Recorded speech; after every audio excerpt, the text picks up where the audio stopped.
I would have to agree with that. I would have to Yeah. agree with you, MJ, on that. Mm. I mean, it's the same fashion when you look at the Short Circuit series. That 19 minutes. It was never too long, never too short. And Yeah. yes, they're remaking that one now. Oh God. Not another Yeah. remake. Oh well. Yeah.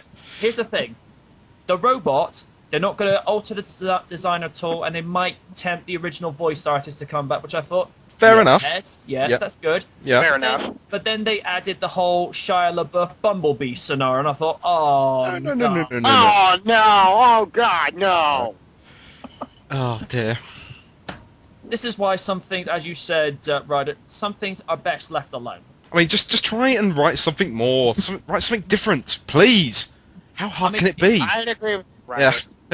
Yeah. I mean, if they try to write it in such a degree where it's faithful, but at the same time it takes it in a slightly different direction and builds upon it, it's like, yeah, that makes sense. I mean, everyone says the idea, Transformers is nothing new. It's like, well, it's not new as a cartoon series, but as a movie franchise, it is brand new because they've never done something like that before. Exactly. Yes. Yeah.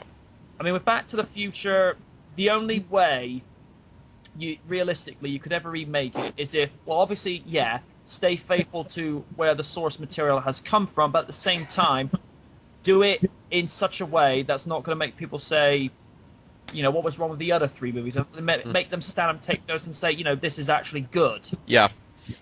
Uh-huh. Yeah.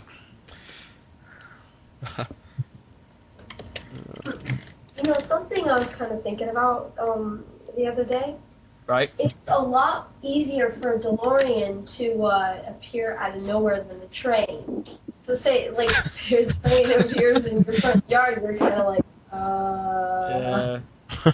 Okay. Mm-hmm. The thing that I never got was, when we saw the DeLorean for the very first time in part 1, how the heck did the Doc actually get out of the DeLorean and, without opening the doors? That's actually a good point. I've never thought of that. Because when he put Oh, you're right. Yeah. when he got the DeLorean into that transport trailer, for Yeah. want of a better term, how the heck did he get out the DeLorean without opening those doors up in the back? That is weird. magic. I don't know. And it's just the way that and listen, as you said, this is why Silvestri just does the scores in spades. It's when the back door opens up and you just see it back out with all the dry ice coming out, and it's like, whoa. Yeah. I mean, when that DeLorean starts up, I have to always turn the volume up on the TV just to hear it start up for the first time. And it kind of incorporated some aspects of the original kit, because whenever you heard it go by, it sounded like a turbine engine. It did. It didn't sound like a normal car, did it? Yeah. No. It had its own sort of own sound effect rather than its own engine noise. They've actually released a 25th anniversary, I think it's a 1/12 scale model of the DeLorean, where the lights actually light up on the car. Oh, okay. One small, teeny tiny problem. About 90% of the model was plastic rather than die-cast metal, and I thought, no. I'm not going to pay 30 quid for about 4 pounds of plastic. No. You pay for metal. Exactly. Yeah. I mean, it's like, whenever I go and I happen to walk into a model shop or even a toy store and I see a die-cast car model that, says all the right things to me, it'd be like, well, what's the price? And it's like, right, I can't afford this right now. I'll just put it right to the back of the shelf so no one can see it, and then I'll pick it up later. Yep. As you do. Yep. I've actually done that with a model car. It was the last one, and I wanted it. I did it, and then we came back 2 days later, and it was amazingly still there. Well, I remember where I work, over in the southwest of England, there was one copy left of Johnny English on the shelf, and I'd finished at the end of the day, and one of my managers is seeing me go right to the back. I goes, there you are. He goes, wait, you put that there? He goes, hey, the next guy would have done the same thing. You got to be a little bit conniving. Not saying it's right, but, I got a DVD at the end of it. I don't care. Yep. True that. Yeah. But no, I think to close on it, because it's actually one of those few Skype chats that I can't really say any more about about Back to the Future the way it is, because it's one of those ones. It doesn't really need a lot said about it. Not really, no. It is one of Not those. really. It is one of those, no pun intended, timeless franchises that less is more. It will live forever. Mhm.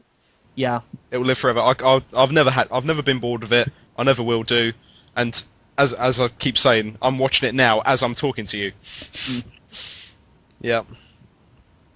And, you know, it was Christopher Lloyd had already had his career catapulted before Back to the Future, but for Michael J. Fox, it brought him to a plateau Yeah. that he had never been on before, because he'd been carrying, what was it,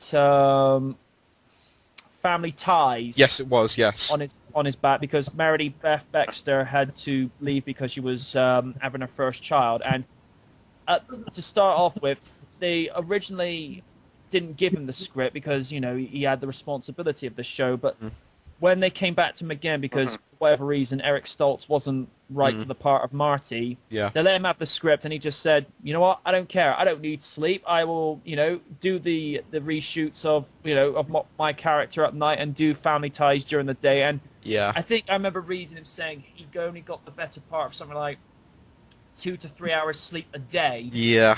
just doing that. And it's amazing that they say when they did some of the reshoots at night, particularly when they have like shots of what's supposed to be in the day. It's like, wait, this was done at night? Dang.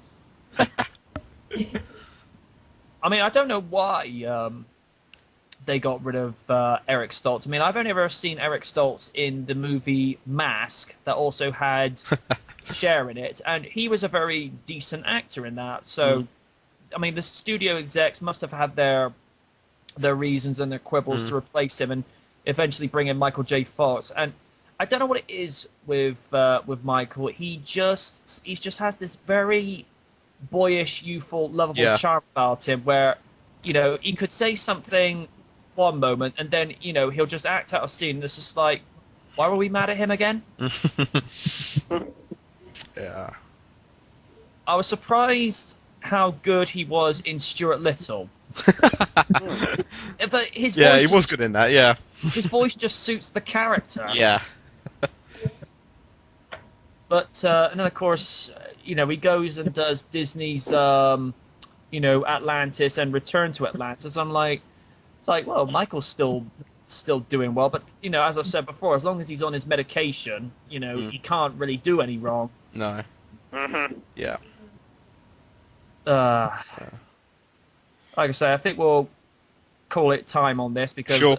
like I say, I've run out of things to say about it. We've got 2 minutes. Which is very rare for me. I'm usually very talkative about these things. Thank you, James.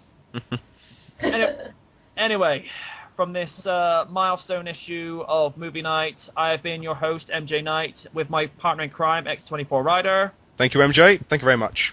The Lady of the Night, Evangeline 5432. Thank you. And to his first appearance, Zeltrax Millennium, sir. Pleasure to have had you. Hope to do it again. No problem, dude. Until next time, folks, maybe for another review of Iron Man 2. We may never know. But until then, peace.